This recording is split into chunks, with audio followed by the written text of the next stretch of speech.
We are live. Yeah. All right. Is that one on too? Yeah. All right. Good morning, everybody. Instagram and Facebook followers. We are with the Metal Madman, Paul Klaine, today. Hey, Paul, how's it going? What's going on, you?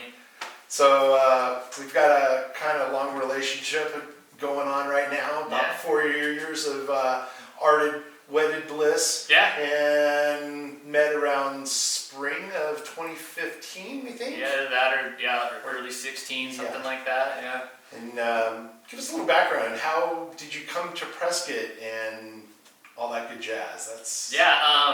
So my wife and I, we were leaving California, and she got a job at Yavapai Community College up here, and she came up for the job interview, and we knew we were moving up here, and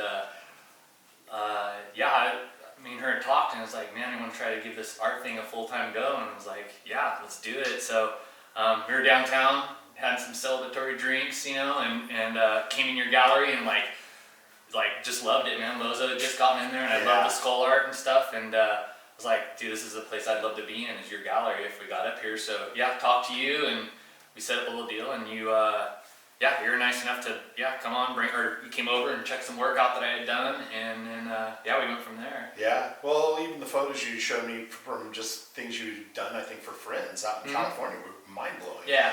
And that's what we're going to kind of touch base on, because how does somebody become a steampunk artist and get into what you do? Because wasn't your prior background, you were in I was in the Navy, yeah. And then you were a pool guy, and then you had your own pool company. Yeah. So let's start.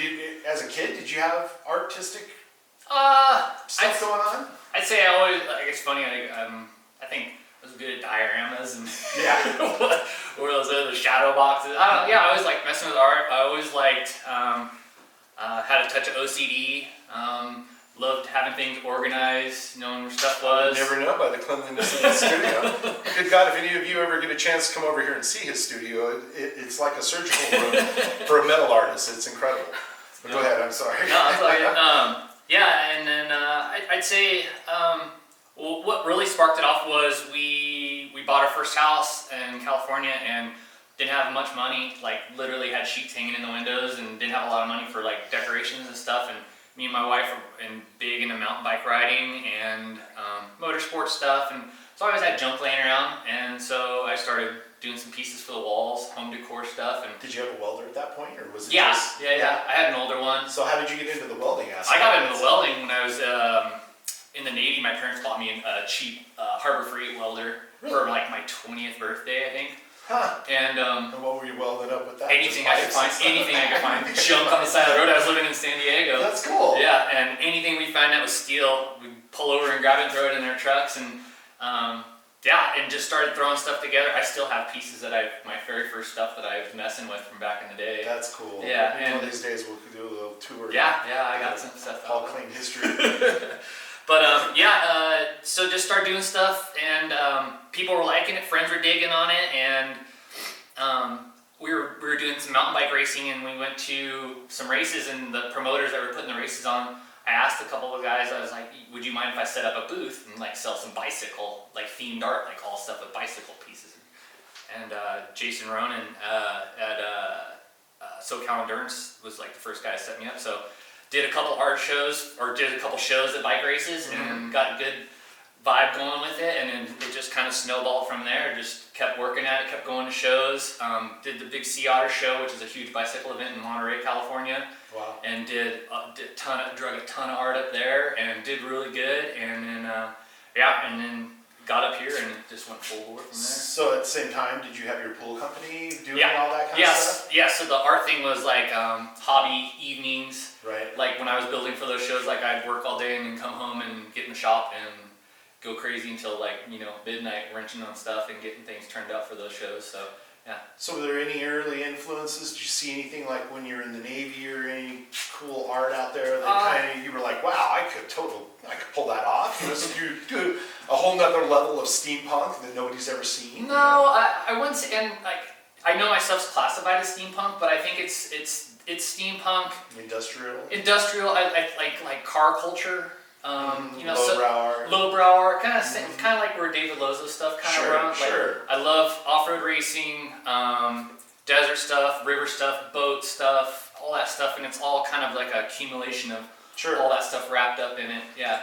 Well, what's neat is it's definitely a pioneering kind of art form because you know, even back in the early days, there were people that did collage style, abstract steel sculpture. You know, right. You look at some of the mid 50s and 60s, and then it evolved into real contemporary art form. Right.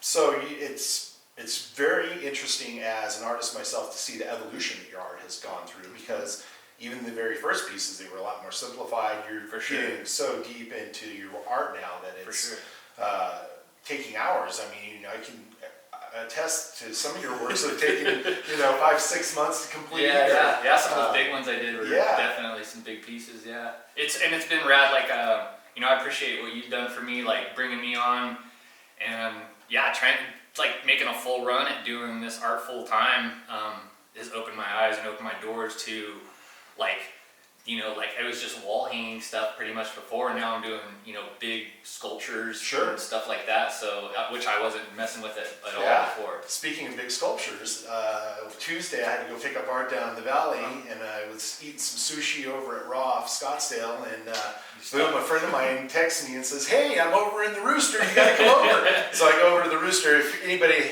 is from the valley, you guys should go check out. There's this really cool bar. It's just called the Rooster Tavern on Scottsdale Road.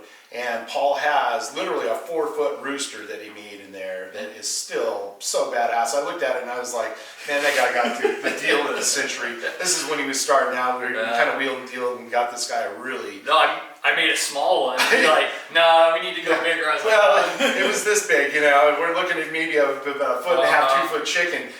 Then it turned into about 4.5, and it's pretty magnificent. And all of the stuff you've been creating is just incredible. It's like Christmas for me. Every time you walk in the door, I can see all this cool stuff come in. And one of the other cool things people are watching this. Paul does incredible commissions. He is also going to be doing Tempe Art Festival at the end of March. He'll be part of our big Steampunk show in September. Lots of great work walking in the door virtually every month from him. So if you're ever in Prescott and come by the studio downtown, the gallery, you can see all of his new pieces and of course find him in a couple other various means there. Yeah, for sure. So basically, where's Paul Klaine going from here? Still going, man. And does anybody have any questions? Yeah, Disneyland. You get a car, you get a car. I like where I'm at. Just keep progressing as an artist. My stuff's evolving and changing, and I'm enjoying it. I want to keep pushing. I want to, get my art. I'm just trying to find my audience for my stuff. Like you said, it's kind of different. It's a little more radical, a little more crazy, and trying to get people to, or try to find the people that really, really dig on it. And I got a really good vibe from everyone so far on all the work. So so just keep pushing for that. Doing trophies hopefully again for Red Bull again this year, and just keep going, man. Keep after it. Cool. Been a little harder since you had kids, and you have a new one. I've got a little one. Cece's it's gonna be a big sister. She's got a little sister on the way. Nice. And just trying to embrace all that, like just the lifestyle. Like I'm so happy to be here and have my studio at my house. Yeah. And, my wife can come out with our girls and see me out here working. I can go in for lunch and hang out with them, and they get to see me out here building crazy stuff. So it's gonna be fun. It's exciting.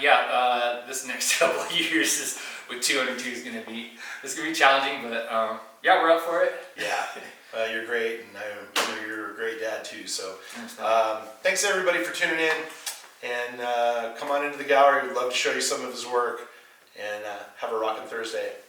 See you, everybody.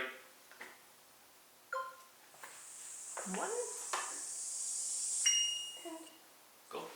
Awesome, dude. Good. Yeah. Very fluid. Stuttering here and there.